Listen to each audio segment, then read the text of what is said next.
eventually you get absorbed in, and you are Sonic.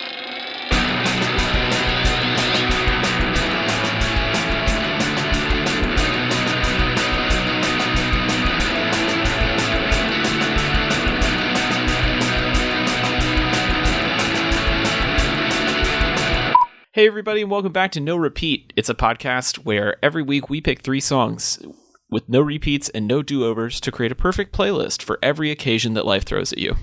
Joining me are my co-hosts, Tyler Reed. So we have to sort of talk in our normal voice so that you understand who's saying what, but just imagine I'm doing this in like a Kermit voice. And Sean Evans. Unlike our guest tonight, I have never seen 66 somethings for the first time.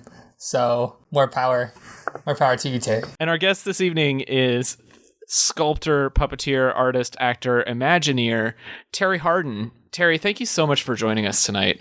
Well, thank you for having me. I'm very excited. And Tyler, what have we drugged Terri here to talk about? This week, we are challenged to find the perfect song for Kermit the Frog to cover.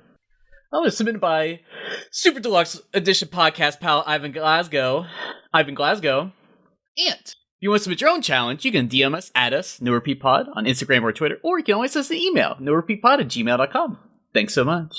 So for those who don't follow my handsome fiance, Josiah, on his Disney Record Guy account, you may not know that Terri Hardin is an esteemed puppeteer and Disney Imagineer who worked on a number of Muppets productions with the Henson Company. And so she seemed like the perfect person to bring in to talk about what is a good song for Kermit. I guess, Terri, can you talk to us a little bit about, like, as a puppeteer, what makes Kermit unique as a character? First of all, what made him unique is Jim Henson. Makes Jim sense. Henson had a very distinct voice for him and a very distinct personality. There was a time frame where they did a new show and he became mean. And Miss Piggy became, she's always been a little, narcissistic, but she was never mean. And I don't think people really enjoyed these characters changing their personalities. And that was, of course, after Jim had passed. And then the whole issue was Steve. And Steve was handpicked by Jim.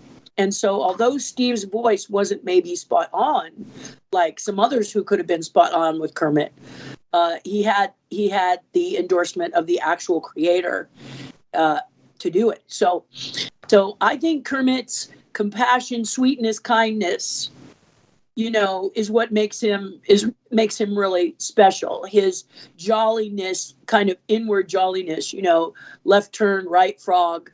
All of that is just one of those pretty wonderful things. He's always the one that's kind of the straight man. He doesn't really get to do a lot of goofy stuff, but he indulges in his straight manness. So, opposite Fozzie Bear and all of the others, he really does create the stabilizer. And so that's not an easy role to play. It feels like he's sort of like Charlie Brown in that way, where he's just always just tried his best, and I feel like a lot of things just sort of don't necessarily go his way. He's very Charlie Brown with Miss Piggy. Yeah. If you watch him in the Muppet movies, he's like, goodbye. And he's like, what? There are some great scenes in that original Muppet movie. It just really kind of brings the characters to light. And then when you see them in the show, the original show with Jim, it's just very, very special. It's just puppeteers are a little off. And that's what makes the characters so fun. We're in things, not on things. We rarely get to sit on a bench. We're under a bench. We're usually in the diving bell, not on the bicycle or on the lawn. It's all about the other character and we're tucked somewhere else. So that makes us all a little goofy, which is what makes the characters so fun. Is the diving bell, is that like a technical term? No. When Kermit did the first scene in Muppet movie, he was on a log on a pond. Okay. Underneath the log in the pond was Jim Henson in the diving bell. Yeah. Yeah, because you got to be able to breathe under that water. You're not going Thanks for that. Yeah. No, you're right. How you do the voice,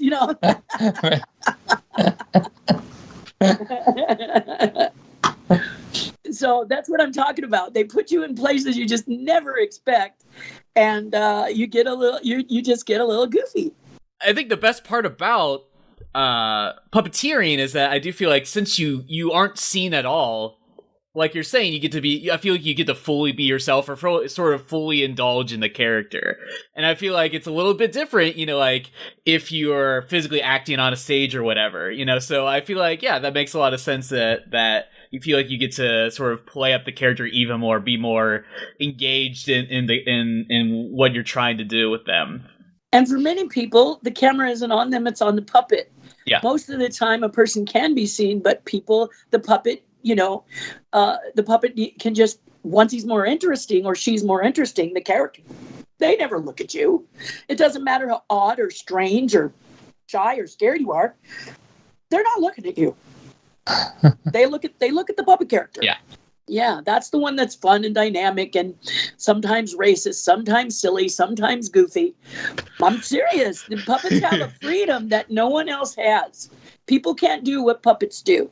And the person next to the puppet can say, if they get a little racy or they get a little crazy. Now, I'm not saying this about the Muppets. All that happens off camera.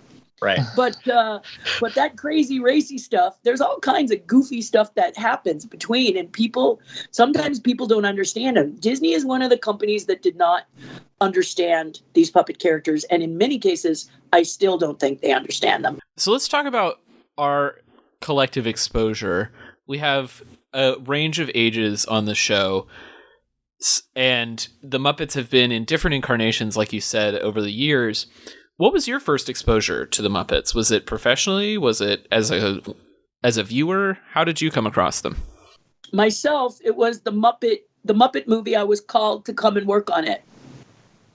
So as a young child, I had seen The Muppet Show because even younger child, I'd seen Jerry Lewis and made myself a lamb chop. Because I'm mixed races, I was bullied. And so this was an opportunity for, as you mentioned, you don't have to look at me.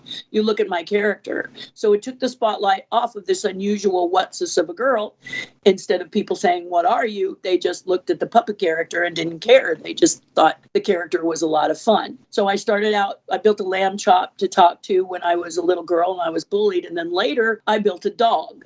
And the dog went to me with the library, and the librarian thought I had brought an actual dog into the library. So the dog said, well, thanks a lot, sister. And she just freaked out. She said, oh my God, I didn't know it was a puppet.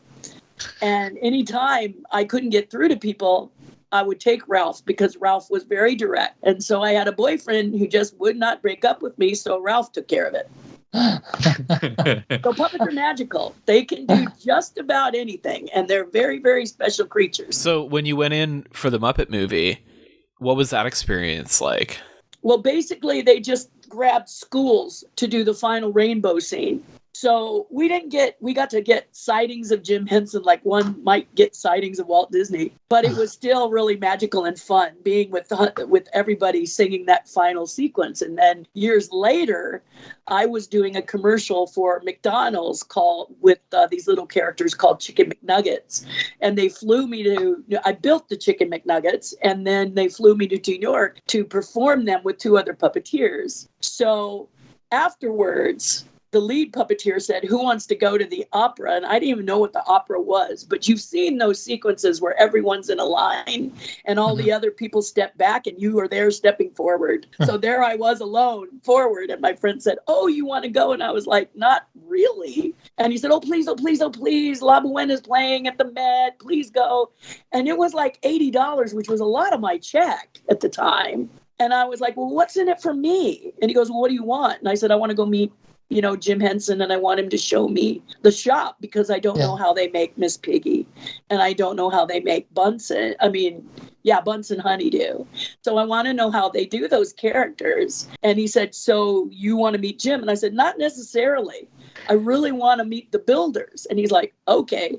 But when I went there, Jim locked eyes with me. He wasn't even supposed to be there. He locked eyes with me, and I felt like I was, in the alien site as he slowly crept forward, not unlocking his eyes for me. The reason he did that is back then there were very few female puppeteers in the business. There were like 3. Mainly because when women wear makeup, it's a bad idea because you're under the floor, not on it. So all of that dust and dirt and things that are underneath there stick to your face. And I'm not a makeup wearer, so I was perfect. And he asked me all kinds of questions. Where are you from? Why are you here? I said, I'm with Tony Urbano, who's another famous puppeteer, but West Coast puppeteer. And later Jim slipped me a note and then invited me to be with Sesame Street. And I said, no. All right. Went, excuse me, what? And I said, no. And I said, because I can't move to New York. I don't like it. I can't do my best performance. So in 1989, he came back and invited me to be a part of Muppet 3D Theater. And that's how we really started rolling. Cool. So you were already doing puppet work before. You're already in the business. You're like, I don't need you, Jim. And one of the things that Jim Henson does is he puts everybody in a room and he auditions in 7 people together. Well, California wasn't having it. They were really ticked off. Each one usually goes in alone because their puppet styles, techniques are very unique, like a voiceover artist. But if you wanted to work for Henson, you had to be 7 in there. Many puppeteers just got plain angry. Right. But then I asked myself, do you want to do this or don't you? So do you want to be intimidated by this or do you want to intimidate by this? And I said, I'm going to go in and kill it. Yeah, I'm going to go in and I'm going to be the shark that everyone has to worry about. Nice. And it worked. It did. The first thing that Henson has you do is count. 1, 2, 3, 4, 5, 6, 7. What he's looking for is the number 7. Because if you just open the mouth on se and you close it on n, not enunciating seven, then you went down the garbage chute. The floor opened up and away you went. Bye-bye. Oh, no. Sorry, you're not good, right? So I knew this is what they were looking for because, as you said, I'm a professional. So when we started to count, Tony Urbano taught me one fabulous trick, which was you only have 30 seconds to get their undivided attention. So for the first round, when they started counting, everybody said 1, and I went 1. And everybody said 2, and I went 2. And everybody said 3, and I said 3.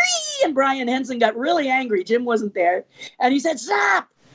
And he walked right up to me, almost nose to nose, and said, let's count together, shall we? And I smiled and said, okay. But I knew he was going to be staring at me and me alone. Right. So when I started to count, when I got to 7, I winked at him because he was looking at me. So I was doing my puppet and going, 7, wink, wink, and 8, 9. And he just freaked out. He didn't know what to do. He was like, this girl has got some cojones.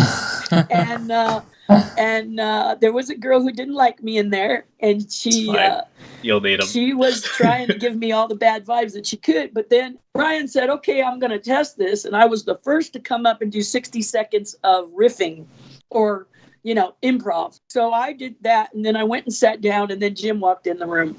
And she looked at me and stuck her tongue out because, of course, I couldn't perform for Jim live. And all the other people got to perform for him live. And then Brian said, thank you very much. And Jim said, oh, no. Nuh-uh. Terri Hardin, you get your little butt up here. You are not getting away that easy. You said no to me. You get up here and show me what you got. And it better be good. And all the other puppeteers were really ticked because he knew me by name and everything. And so I did the second 60-second riff. And then he asked to see my portfolio. So it was a great day. I killed it. That's all I'm saying. So if you're someone who ever gets the opportunity, take a chance, a little bit of a chance, Right. When Disney took over, they wanted me to imitate the original characters. Okay. And I said, no, I do my own characters. I don't copy other characters. And they said, well, what does that mean? I said, it means exactly what it means. If you're looking for sound-alikes, that's your business, but you won't find one in me because that's not how I trained. And they said, okay. And afterwards, the Henson people, who are still Henson people, gave me a hug. So I'm a big advocate for Steve Whitmire. I don't think the guy who's doing it now, who is an excellent puppeteer, is the right Kermit the Frog. His voice is terrible. Did I mix words? Terrible. I want to be clear. I'm sure Josiah has said Terry mixes words all the time. She kind of That is the one thing he has Nope. said that you will not Terrible. budge on. And growing up when we did, so we all came of age in the 2010s at various points. So I'm 30. Sean's the oldest among us at almost 33 next week, right? 33, yeah. Yeah. And so for us, we were kind of in like this weird, like, no man's land for a little while where we had like the 90s Muppet movies. And then after Jim passed, there wasn't a lot of Muppet stuff. So we didn't get a ton of Muppets growing up. And I feel like it's really just been in my like late 20s since the Muppet Show itself has become accessible again on streaming and on demand that I've really gone back and appreciated what the Muppets were, and particularly the satire of it. I was a huge SNL kid growing up. And so watching the Muppets now, I'm just amazed that this got away with being like family television, because some of it is as raw as that early SNL stuff. But it's still Kermit the Frog. It's lower budget. They shot all of it in London. It was 4 people, and then the team grew, and they were just sassy folks. They met in school, and they came together and they just created something. And that's what I've said to people who are on the internet. We got the internet now. Don't wait to be what you want to be. Yeah. Be it. Put it up. And then they're looking. There's so many examples of people who have gotten discovered because they posted it up there. Right. So, make it, don't wait. Who wants to go, please, sir, may I have a job? It's much better to have someone walk up to you and say, yo, we'd like you to join our company. Then all you have to do is figure out how much you want to make. Right. Because they're coming to you. So just go out and do it. And that's what Jim did. He created these great characters with these great people. And it was just so much fun to work with them on Muppet 3D Theater. And I've lived this crazy life, wonderful, blessed, crazy life. But it's not anything anyone else can do. Go through the door and figure it out after you've gone through the door. Don't let that voice keep you from going through that door. Sean, Tyler, what was your experience with the Muppets? I imagine you probably saw a little more than I did growing up, just being a little bit older. No, I feel like I saw Muppets on like PBS or something. I think they played it like later at night in Cincinnati. I don't remember what it was. I feel like my first, I might be like I don't know, this is, so check me if I'm not technically correct here, but Fraggle Rock was a Jim Henson. Okay, I remember watching Fraggle Rock on Disney before I knew of the Muppets. So when HBO brought that back, I totally felt seen by that, but also I was like, well, that was a different time. Like I don't know if I want to go back to that. I was like, I cherish it because it was during my childhood, but that's probably my first. It's interesting, Terry, that you said about the McNuggets, because I totally remember that commercial as a kid too, all with the little McNuggets around. I feel like we had little like statuettes of the McNuggets that we got from McDonald's too. My parents probably still had them someplace. Yes, a lot of things. There they are. Tyler has them on his desk. Them. Yeah. That is amazing. That's them. That's them for real. And then later Love the on, they McNuggets. used computers to make them dance and move. But as the puppets, they were so great. And we kept telling McDonald's you should make them so that they could sit on the shoulders of all of their fans, because people really loved them. Oh, those would have been so cute. So thank you. You just made my day. So Tyler, besides the McNuggets, what was your first exposure to the Muppet world? So I mean, I was definitely given a lot of TV time as a child, so I feel like I watched the Muppet Show sort of like, I don't know what else I was gonna watch, but I don't know if I was really able to understand what was happening. But I do specifically remember, now this isn't technically puppetry, but like Muppet Babies, I watched a lot of that. I was on like Nickelodeon as well. Yes, I remember it. Yeah. So that was probably like my first interactions. I'm trying to think if there's anything else like really, like anything that really else that I feel like I've always enjoyed the characters and I've liked the world, but it's not really something that I've really gotten like into.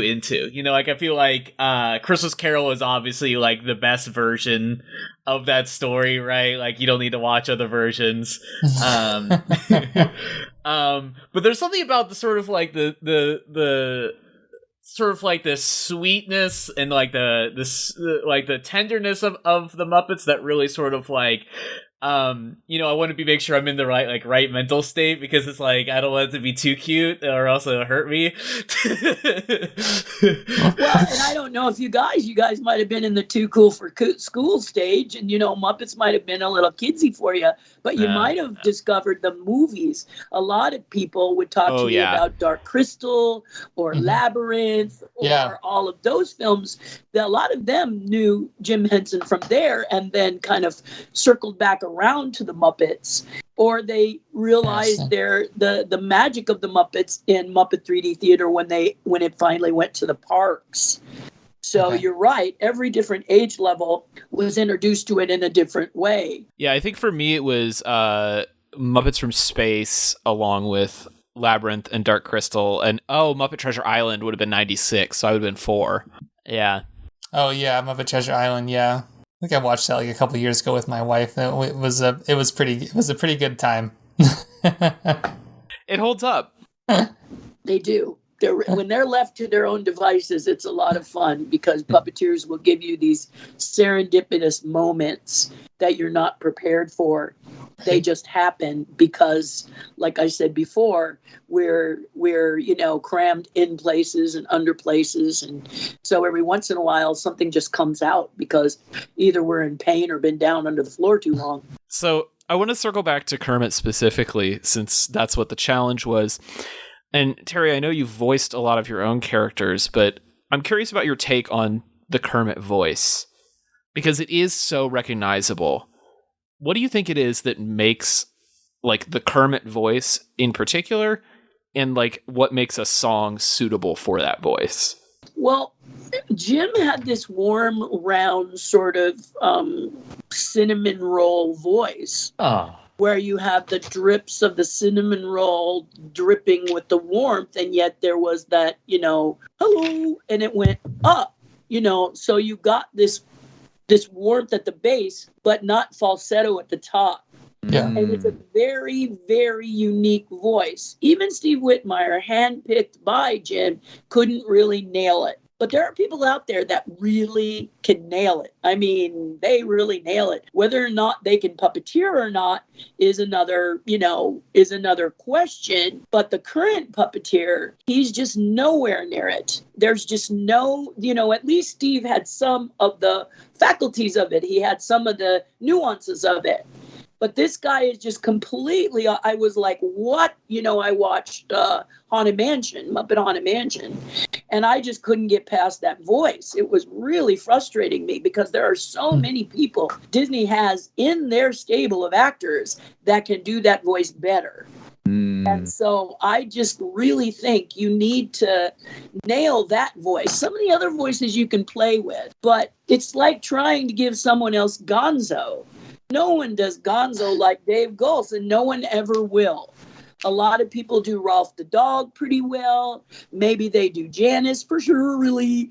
But the thing is that they don't necessarily, they can't nail certain characters. Gonzo, just thank goodness Dave has hung on like he has, because I would hate to have Gonzo be some other voice. It's Dave's since the beginning, and that's a really difficult the vocal voice fry alone to do. Is so unreal.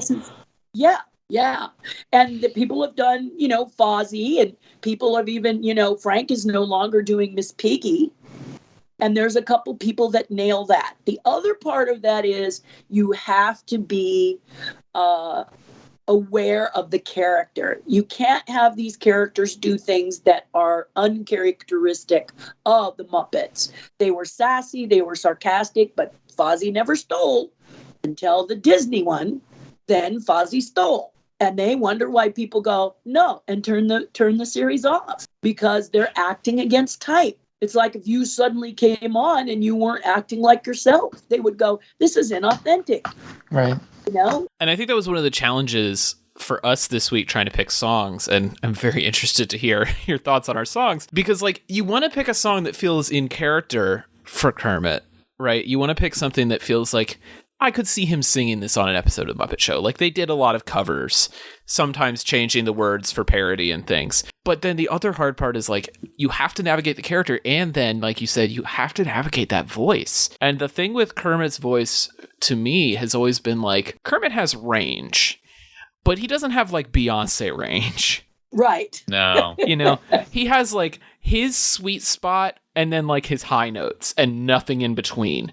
And so you got to find stuff that's kind of straight down the middle. Right. And he also likes ballads, which is why when we were kind of, you know, when I was thinking earlier, I kept coming to this one really weird song, because one of the things in the Muppets that was great is that they would pick a song where you could do goofy stuff too. Mm-hmm. So like John Denver sang, and he sang about being on the range, and I think it was Colorado, you know. And so they built a puppet horse, and John Denver was on top of this puppet horse, and they were singing John Denver song, and it was just hilarious. It was really funny, because they go, we want some shtick with it, you know, and then, so they would do the shtick. So they were like, okay, this song is good, and who can sing it, and who can it be, you know, how can we do the shtick? In Muppet 3D, Miss Piggy was always doing the Grand Provence type of thing, because she always featured herself as a singer, but she was only kind of. So the scene with Bean Bunny in Muppet 3D is beautiful, because, you know, there she is, you know, on a boat in the water with a parasol. And we all go, yeah, that's Miss Piggy in a snapshot. So it really comes off very funny. So, yeah, so I think when I was thinking of the song, I was thinking, what kind of a shtick could they do? Right. And that kind of was how I thought of this one in particular. I feel like that makes a lot of sense now that you say it, because, like, Kermit singing Kokomo is not particularly, like, I feel like necessarily in his spirit. He's not like an island frog, but like it makes a good like music video. You know, yeah, you can really imagine all the. And he would do it, and it would be fantastic because of the props, the shtick, the other characters that join him. And that's kind of the way I think of Kermit, is that he thinks about a song to sing and then what kind of action can go with it. Yeah, I felt very similar, where like you almost want to give Kermit like something to do, because the joke is happening around him. Yeah, unless he sings a ballad like Rainbow Connection, where he's playing the banjo, sitting on a pond and just dreaming. That's really special. And when they carry it to another part of the movie where they're kind of looking at the stars and dreaming, you go right back to that log and him singing it. So yeah, it's very, he's a multifaceted frog. Sean, what was your process like this week? How did you pick? Well, I actually watched a few videos on YouTube of how to replicate Kermit's voice. To kind of like get an understanding of what would be interesting to have Kermit sing, like what would be, because I just would be a stress test. Yeah, like, well, I'm not, so I can't say that I'm like, I don't remember the show that much, so I can't say that I'm like super familiar, but I was like, okay, but if I was going to imagine if I was Kermit, like what would I have fun singing, or what would be appealing to me as a millennial to hear Kermit sing that would be like fun and not like you know, not terrible. Like not something really bad. Like I looked at some of the listener submissions and I'm like, yeah, clearly you knew what we were talking about here, and you picked like a terrible song that you wanted to hear Kermit sing. I wanted to hear like a decent rendition of this. Yeah. So that was kind of my approach. I went for the voice and then thought about what it would be cool to sound for Kermit to sing. Yeah. That's so clever. That is so clever. I mean, that is young behavior. Is that you go, okay, I'm going to check, you know, I would never think of that. Well, I think we should dive into some songs. Does anybody want to talk about their song first? Sure, I'll go first. All right, Tyler, what do you have for us? This week I chose My Beloved Monster by Eels.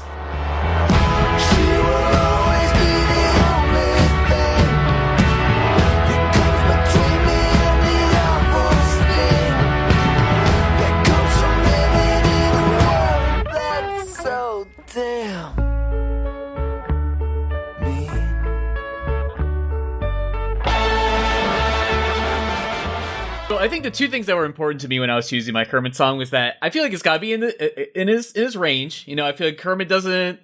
I feel like a lot of his songs he's not really belting. You know, he usually likes to do a little bit of a sing song. So I wanted a song that I felt like, you know, was pretty in his wheelhouse. And then I also was looking for something that had like a sort of like melancholy theme or sort of like introspective or somehow was sort of like him going through something. I feel like, you know, he has a lot of like love issues or, you know, he's sort of like dealing with a lot of like struggles and stuff like that. And so those are kind of two things I was thinking about. And so, of course, this song sort of was on my radar because of Shrek, but I feel like they use this song as a little bit more upfront, and then it's like, haha, isn't it funny? It's a song about a monster. And they're monsters, they're ogres, and you're like, well, okay. But if you like read the lyrics to the song, it's, you know, it's a little bit more than that. You're like, is the monster me? Is this like a person who's like protecting me from me? You know, like, or is this like literally a monster? And so, like, you know, I feel like for Kermit, it could be any of those. Is it Miss Piggy? Is it a new side love interest that we don't know about? You know, or is this, you know, like Kermit sort of like dealing with himself? And I feel like a lot of his songs, like his own personal songs, are about him sort of like processing, you know, how he feels. And I feel like this song, at the very least, I think does a good job of sort of being like, doing that in like a more fanciful way. So I feel like it works for that in that sense that he's trying to kind of deal with these issues in one way or another. And I feel like it's just sort of like very softly spoken in a way. And I feel like it's sort of, you know, I feel like the vocal performance isn't so like iconic that like Kermit singing over it like doesn't like ruin the song. I feel like a lot of the guitar work kind of like makes it interesting, and sort of like the rasping of his voice is like kind of like the appeal of it. But you know, I feel like Kermit I feel like he has an iconic enough voice to kind of juice this one up a bit. So yeah, I just thought it was a short, sweet little song that I thought Kermit would like covering. Yeah, I think it's perfectly in range. Like, it's in that good mid-range. And it's got a good, like you said, like, it's a major key song that's about kind of a minor key topic, which is a very Kermit the Frog thing in my mind. Like, happy, but with a tinge of sadness. And the reality is that they would have created a set where he's kind of walking and, like you said, maybe speaking and singing, but he's walking in place while the set moves behind him. And then all of a sudden you got Dr. Teeth, and there you go. There's the guitar riff and the, you know, all of that as it floats by. It's very Muppety. Yeah. You know? So I think it fits. Yeah. You got the perspective. I love that. I went down the route that Terry went down to in my mind with this, where I kind of imagine it to kind of play out like Rainbow Connection, where this guitar line is played on a little banjo and Kermit's like sitting somewhere and then the band kind of like joins in after that. That's why I think it works so well, because I feel like I can imagine it very clearly in my head. Kermit doing this song. I think you nailed his personality, because he would always be thinking about how to perform it. What would be the elements? Because he was the one that made sure, you know, places everybody, you know. He was always doing that. So Scooter helped, but he was always the one that, you know, had to sweat it out because it was kind of his show. So very cool. Well, I will go next, I think. This week I chose Grace Kelly by Mika. Grace Kelly, but all her looks were too sad. So I tried a little Freddie. I got an answer to me. I could be brown, I could be blue, I could be light under the sky. I could be happy, I could be anything I like. Gotta be green, gotta be mean, gotta be everything more. Why don't you like me? Why don't you like me? So Grace Kelly is kind of a sort of iconic song. In some places, it's kind of a cult hit. I feel like so. Definitely like a cult gay bar hit for sure. I don't know. I remember hearing this song as a high schooler and just being like so bowled over by it, because it's like show tuney, but also poppy and like flamboyant, but not in a like real prissy way, more in a like sassy way. Like, I love in the pre-chorus where he talks about trying to be like Grace Kelly, but it doesn't work. So then he tries to be like Freddie Mercury, and that's not quite it either. And I feel like that's very Kermit. Like, Kermit wants to be Grace Kelly so bad. He wants to be swinging his cane and singing in the rain. He wants to be everything Miss Piggy wants him to be, but he can't quite do it. And so he's going to try on all the different colors, and he's going to take a bunch of different approaches and do silly voices. But at the end of the day, he can really only be Kermit. And you have to like Kermit for who he is, because that's what you get. Like, he's not that adaptable. Oh.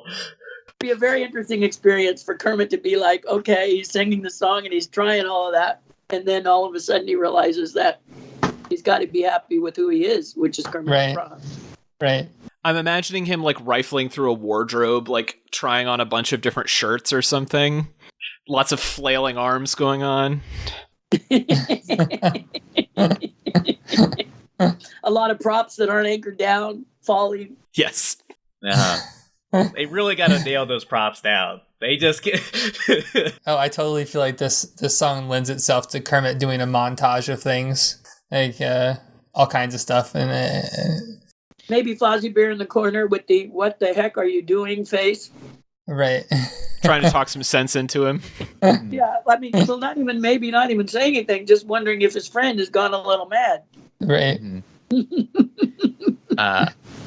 I think, like you said, sort of like having. I think what's fun about it is the fact that they do mention like specific like named artists. I think that's fun, but I think what also kind of makes it feel Muppety in a way is like the color thing.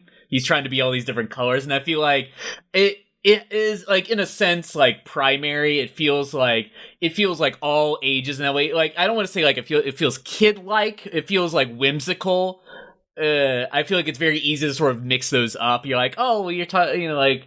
I feel like that's sort of like the beauty of the Muppets, that it feels all ages. It feels whimsical. It feels like you're really able to have joy without like feeling like a kid, right? And so I feel like those sort of lyrics give me that sort of vibe in a really nice way. I feel like there's a really good, like very specific pick that I don't know if you intended, but I was like, this sounds Muppety to me. Yeah, That's what I was after. Yep. I would say only like downside of this is like is Kermit gonna be able to hit those high notes? I think part of the humor is figuring out what to do with the high notes. He's trying. Whether Kermit tries and fails, or you have other Muppets come in and sing the high notes for him, like they pop in from the edges of the screen. And he looks at him like they're crazy. Yeah, I feel like I remember that happening, where like other characters like pop in from the corners a lot. Yes, they do. They do. And it's always really fun and funny. Yeah, I love the idea of Kermit like attempting a falsetto and then just like giving up. Or they all know he can't, and they come in and cover him. Yeah. He opens his mouth to do it, and is shocked when someone else puts the voice in. Little lip Oh sync. yes, yeah. Hey. He's like vaguely offended by it. Yeah, a little bit irritated or hurt by it that they don't have that confidence. You know, he doesn't even get to try one, and it's more of a sight bit than a verbal bit. But you know, that's what we love as puppeteers, is to have that sight bit. I like that you found a song that incorporated a lyric that is "Gotta Be Green" at the end of a long line of colors. I just felt like when I saw that, I was like, yeah, you definitely.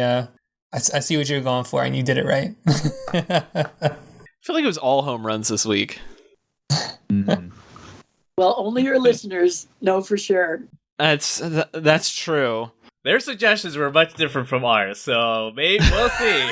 Oh yeah, this is one of those weeks for sure. Well, you know, to put a song for a Muppet to sing, you know, the sky's the limit. Well, you may look at some of them and go, I don't think so, you know. But others, you know, I admire that they just, you know, blurted out what they thought would be interesting. Right. Sean, you want to go next? Yeah. Yeah, sure.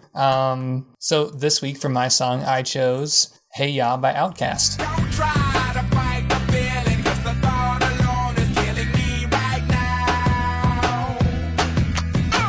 Thank God for mom and dad for sticking two together, 'cause we don't know how.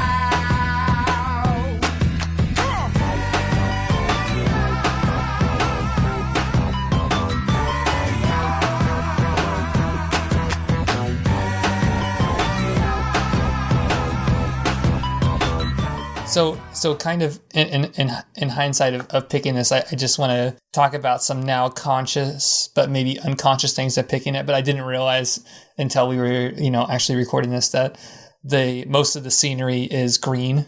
So I think maybe I was subconsciously triggered to this song by that too. But also I just think this song is fun, and I think it's would be fun to hear Kermit do some of these lines. And I think too, Taylor and Terry, to hear what you were saying about the Muppet Show kind of being like an SNL kind of thing. I don't remember this because I was very young when I was seeing this, but I think having Kermit sing an Outkast song would maybe have that same sense of humor, because it's done, at least for me, I think, and I hope I'm not reading this wrong, but Andre 3000 has a very good way of like, glossing over some stuff with like surface things like the costumes and the fact that he's the only person in this whole video playing what seems like all the instruments and being his own backup singers, but it's clearly like a very sexual song. I don't know. I just feel like there was like something here that played on a lot of levels that I don't think I was 100% conscious of when I was actually like submitting it for the challenge, but I'm happy. I'm proud of it. I'll stick behind it. The whole set is green, so maybe if they were going to do it, the more body side, of course, or at least a lot more for a frog right now, is that the whole set's green, so all we would see is his eyes and his mouth in the beginning. And then he would kind of disappear into the set, which is kind of surreal and interesting in itself, which Kermit, again, loves the unusual, the odd, and the strange. So that actually is a very interesting song, because first of all, they would be like, well, where is the sound coming from? And, and then anytime, there was a melody or something with no words, he would just disappear in the scenery. You're just looking at the scenery. So anytime he closes his eyes or he opens his mouth, then you see him, but then you don't. So right. That makes me think that I think you were working on a subconscious level. I'm a little torn, because there are parts of this that I feel like are very Kermit. Like the spoken word bridge where he's saying, okay, now ladies, I'm going to break this thing down. Don't have me break this thing down for nothing. I'm like, that's very Kermit. Like he's playing MC, he's being the showman. But there are a couple of lines in this that are probably a little too PG-13 for the Muppets. Don't want to meet your daddy, I want to be your caddy is maybe a little much. And then the line after that, I guess we could say it. If you have children in the room, maybe skip 15 seconds. Don't want to meet your mama, I want to make you comma. I'm like, I'm not that sure that Kermit would say that. Maybe, but the spirit of it. Oh my gosh, that what makes me laugh about that is that's the After Hours Muppet Show. Yeah. It is. It's definitely the After Hours Muppet Show. And knowing Kermit, he would make a comma. Yes, he would like do a little hand gesture. He would make the pieces, But I can totally hear Kermit say, lend me some sugar, I am your neighbor. Like, that's the kind of innuendo that Kermit would do, where, like, he's holding up a little thing of sugar, but that's not what it's actually about. Like, that's very Kermit. Exactly. Mm-hmm. I imagine it would be a really good scene to have whatever Kermit wanted to do with the Polaroid picture. That would I'd be very interested to see. I feel like there's some good happenings there, too. Well, Kermit's not exactly the most dexterous with his arms. I imagine Kermit trying to shake a Polaroid would not end well. Oh, they'd be able to do it, but it would be puppet magic. Yeah, they would use some puppet magic. He'd probably use both hands to shake it.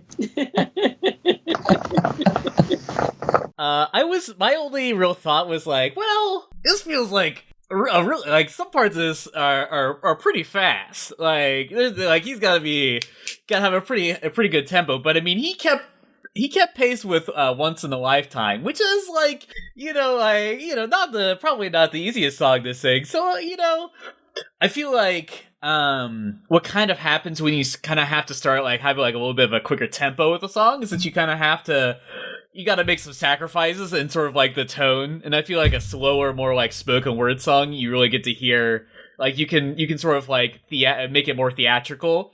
And so I'm wondering, like, is this like, would this just be at this pace, like at this tempo, this BPM, or would we like elongate this? Like, would this be at like Kermit's crooner like piano ballad much tempo? more sort of like, yeah, yeah, That could be fun. but yeah, I think either way, I think this plays in the right space of like, he's gonna play a popular song, he's gonna play a song that's gonna get people excited, and it's gonna be a lot of fun. And I feel like there's a real like, the music video speaks for itself, like what it would kind of be like. I think it'd be a very fun parody or a very fun like version to do. All right, Terry, that just leaves you as our guest, last but definitely not least. Just leaves me all alone. What song? All alone. I toyed with two different songs, but I'll say the first one that I really, really liked was Who Let the Dogs Out. Who let the dogs out? Who let the dogs out? Who let the dogs out? Well, the party was nice, the party was pumping, Hey, yeah. and everybody having a ball until the fellas started name calling, and the girls respond to the call. I hear a woman shout out, Who let the dogs out? And I the reason I did is because I kind of imagine Rolf the dog going, who? Let the dogs out, and kind of makes it more of a ballad. And then Kermit says, no, and puts his hand on, Rolf's shoulder and says, oh, 1, 2, 3, 4. And then it happens, and he's just having a great time putting his face towards camera going, who? And I just, and then the next thing you know, other characters are coming in and they're saying the same thing. And then the big finale is the dogs are let out and tramples them all. So wonderful, joyful, leaping puppet dogs led by Miss Piggy's dog. What, Fluffy? Or whatever little dog is. Her little puppy. So that's what I envisioned. And I just thought it would make, because like I said, I kind of think of the songs as puppet shtick. So so that to me had a lot of fun shtick in it. Mm-hmm. Now, we were talking about this a little bit before you joined the call. Do we think that Kermit has the chops to do reggae toasting like this? I think he can do just about anything. Okay. But it's going to be his, okay? It's not going to sound like the original, but it's going to be close. And for him, it might be camera moves. He might pop in and out during the might be behind the door, not behind the door, up in the air, not up in the air.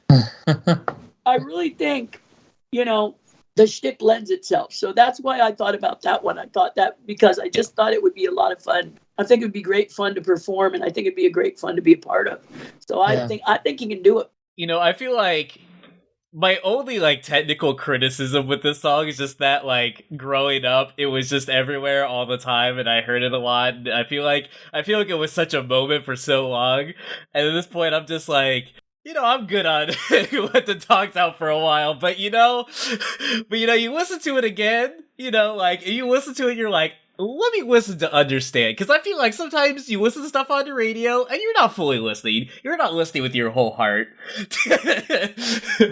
But, and so I had to listen with my whole heart to Who Let the Dogs Out. You know what is sort of similar in a way to Hey Ya, is a song that really just like gets the party started, and it's just a good vibe. And I think your perspective of like, it has to be like, you're thinking about the performance of it, and I think that was something that I was missing when I was thinking about my song. And so as soon as you said that about yours, I was like, yes, this makes perfect sense.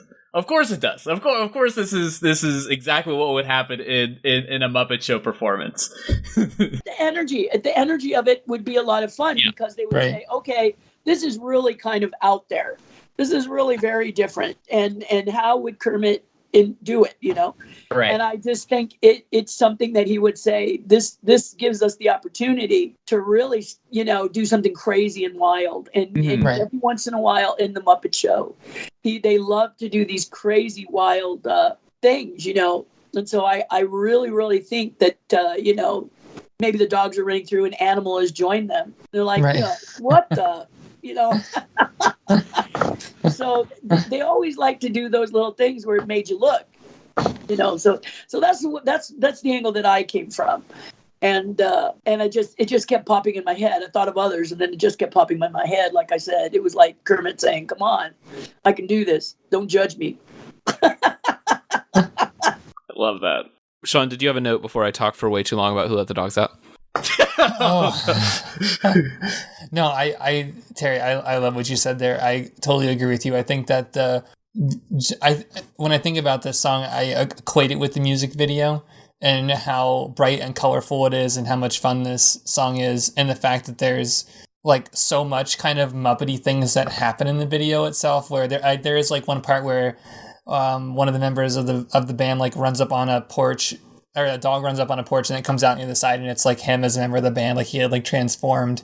I just think like there's all kinds of moments in this song that lend itself to that, and I don't want to make like a prediction here that's obviously going to be wrong, but I really feel like Who Let the Dogs Out in the right hands would have like a Mariah Carey All I Want for Christmas like resurgence in like a decade at the end of a movie, or through something that this song will be relevant again in our lifetimes.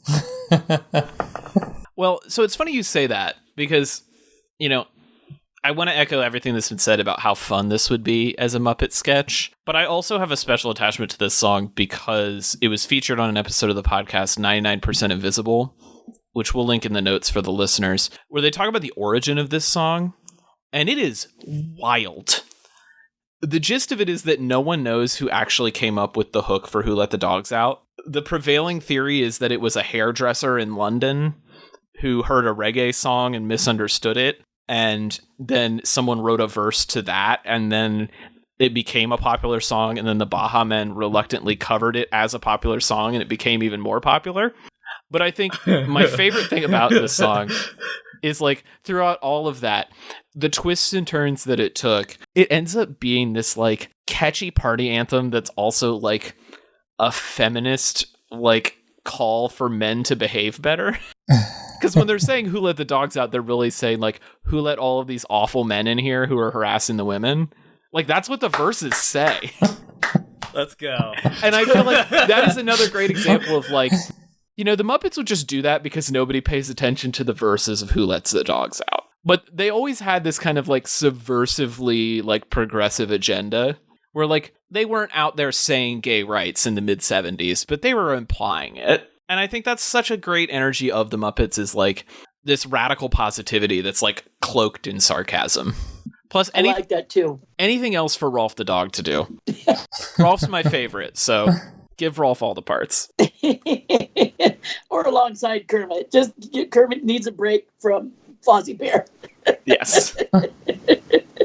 That was really fantastic because the eclectic choices. Oh, are just very wait. Impressive. Just Yeah, wait. I love it. We still have to go through the listeners' songs and then all the songs we didn't pick. Episode 192, Songs for Kermit. I'm just going to go ahead and rapid fire all these off. We'll stop on commentary for some because I feel like there are some that deserve it. So Crazy Ginger 11 picked Mel Out by Nathaniel Radcliffe. Julian Seth picked Creep by Radiohead. I love the idea of Kermit singing I'm a Creep. It's very sad. I don't think it's in character, but I really do think it's sad. funny. Yeah, I big no. yeah. No. So next one is Shahoza, Unhappy Birthday by the Smiths. I assume it's also not a nice song. I mean, it's the Smiths. It's going to be depressing, so... Okay. That's fine. That's fine. Amma Hutchinson says the perfect Kermit cover already exists, and it's "Needle in the Hay" by Elliott Smith. Has anybody heard this song? Can anybody confirm? It's a deeply sad song that is mostly known for a scene involving self-harm in the Royal Tenenbaums. Have you ever seen that movie? Yeah. That's a The scene where He's like shaving. The scene where Owen Wilson's character is shaving and then he cuts his wrists. Oh, yeah. Oh, that's... That song is Wow, not for what- Kermit. Someone Going did to it a like place. they did a Kermit voice and did like a little music video of it. So I think it's humorous in that capacity, in a cathartic way. It's a joke answer, but I'm gonna vote no. All right. Terrible pun name picked "I Don't Want to See the World on Fire" by the Ink Spots. Sean Zackweiler picked "Closer" by Nine Inch Nails. Absolutely not. Go Yeah. home. Zach, we know who you are. Okay, it's time to grow up. Okay. Carly Turbo picked "Somewhere Over the That's Rainbow." like Kaylee Turbo, but Kaylee Turbo. Yeah. There you go. Sorry, Kaylee. Great pick though. I think that would be wonderful. Somewhere Over the Rainbow is I feel like has Kermit not done Over the Rainbow before? He might have tried, but Miss Piggy took it. Okay, all right. I think she would probably take that one. You know, Yes. you can't do this. I'm taking this one. Yeah, it's a diva number. Piggy's definitely taken that. It is a diva number. Jack Van Curran picked "Personal Jesus" by Depeche Mode. I would be very interested in seeing that cover. It's Again- interesting that he like picked the original and not the Marilyn Manson "Personal Jesus" one. I just think there's like two pretty famous versions of that out there. Worth D picked "Miss You" by Blink-182, and I like the idea of that, but Tom DeLonge's iconic like vocal style would be you would lose something. You'd lose the flair. you could do a Mark Hoppus song, but a Yeah. Tom song you can't do a Tom song. and the Mary Chase Mize picked "WAP" by Cardi B. Nope. I mean, that's It's a big no for me. Am I interested? Yes, yeah, I am. I'm interested in seeing that. Yeah, I would like to hear it. Thinking right. about this one. So, with all of these great listener submissions, it's time for our B-sides. Go for it. You know, I only had one. It was a really strong contender, but I just couldn't pick it because I find this song annoying, and it's "Yellow Submarine" by the Beatles. I feel like there would be That's funny. you could do a fun Muppet routine with that song, but it's just I've never liked that song. I'm a huge Beatles fan, but I've never liked that song. Yeah. That was the first response that my father-in-law had when I told him what the premise of this show was. He was like, "Oh, Yellow Submarine, that'd be a great one." Isn't that cute? I mean, that to me, that's just cute because that never crossed my mind. It's a big arrangement. Everyone can kind of get into it. Yeah. Really, if there's any sort of like choral elements, you're like, all right, everybody get in.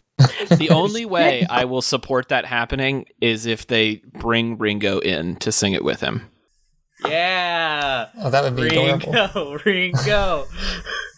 It really is because you could put Kermit and Ringo in the submarine, and then Miss Piggy would be the mermaid outside. Yeah. Oh And you yes, would be yes. just like, oh my gosh, the sassy mermaids. And I mean, again, you think about the ability to actually create their whole vision and do it like and I understand that is where I learned. And now if you have Disney Plus, you can see all the shows. You'll see that's kind of how they worked it, is they thought about how can we take a song and then make this cool shtick to go with it and Muppet it up. But for me, "So Hot You're Hurting My Feelings," like Caroline Polachek, which I feel like would just be fun for Kermit just feeling himself, but I feel like would not be like a big performance. "Fireworks" by Katy Perry, because I feel like, do you ever feel like a plastic bag is just like I feel like is a real downtrodden Kermit song. And then Peaches? My President of the United States of America, just because I thought it would be fun. And I basically just chose a bunch of like 90s era songs, like You Give What You Get and Only Want to Be With You and Father of Mine, just because I thought I feel like Kermit would be a real 90s head, you know. That was about it. I think Kermit was very into Hootie and the Blowfish back in that day. Yeah, he's a real Hootie head. He's a hooter. Just saying Hootie and the Blowfish creates a shtick. Yeah, it really does. Well, I would love for Hootie to be on the show. Oh my goodness. And that's exactly how they thought. They said, who can we get? It would be kind of a fun experience. And then it would always, all the characters could get involved in one way or another while that person was a guest. Okay. I thought some fun. I kind of went for a decade after I picked my song.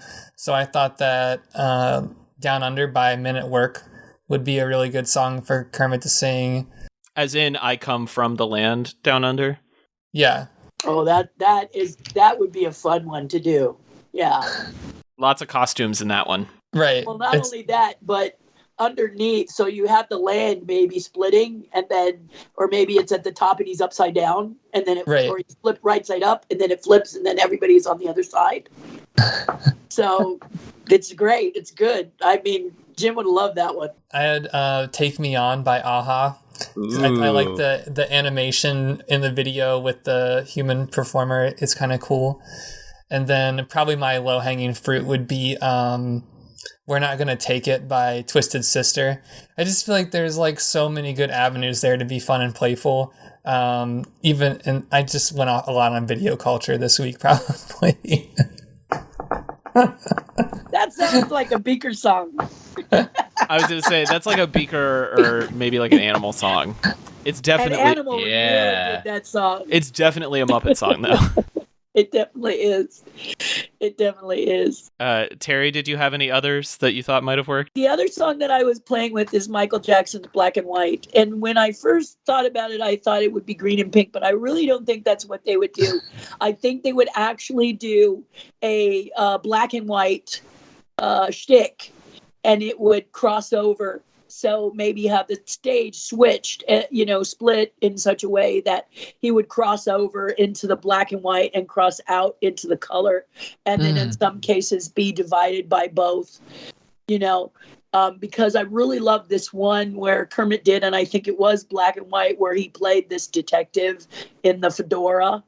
Okay. And so he had the suit and he had the fedora and his hands in his pockets and talked like that, So it was really cute. And that made me think of how fun it would kind of be if he straddled both worlds, or all of them straddled both worlds. So you have this sort of kaleidoscope of things happening. And I'm a big fan of Michael Jackson, having worked with him. So those really kept popping into my head, those Michael Jackson songs. And I said, like you said, it was really low-hanging fruit. So I wanted to stretch a little when you asked me to think of it, and that's how my first song won. It's funny because that is such a great example of, like, in my mind, it would have just been like, like a chessboard or something, like the most obvious black and white, but then they would always like take it and elevate it. You're absolutely right. Where it would be like the television is black and white and then it switches to color. Like, it's just such smart filmmaking. Yeah. And with the Muppets, the chess pieces would probably be singing black and white. Oh yes, absolutely. Knowing Kermit, he would be singing with the chess pieces. And for me, being black and white, I think this is one of the reasons it resonates with me too, is like you were saying, that underlying everybody is cool. Not just, the world is not just black and white. It's, there's always those underlying tones like you're talking about, because Jim was about teaching without jamming it, slamming you in the face with a frying pan. Well, Terry, as we round out here, I know that you're doing all sorts of things. You're going to be on the convention circuit again this fall. You have your Patreon. You have all sorts of stuff. Now is your time. Shamelessly plug. Where can people find more of you and your work? Well, the most popular place seems to be patreon.com. It's constantly growing. Patreon.com/Terri Hardin. It's a membership site where you can actually talk to me one day a week. And when I first started and I didn't know what it was going to be like, I was kind of drafted. And now it's about people who they're feeling melancholy or they want to make a living doing what they love.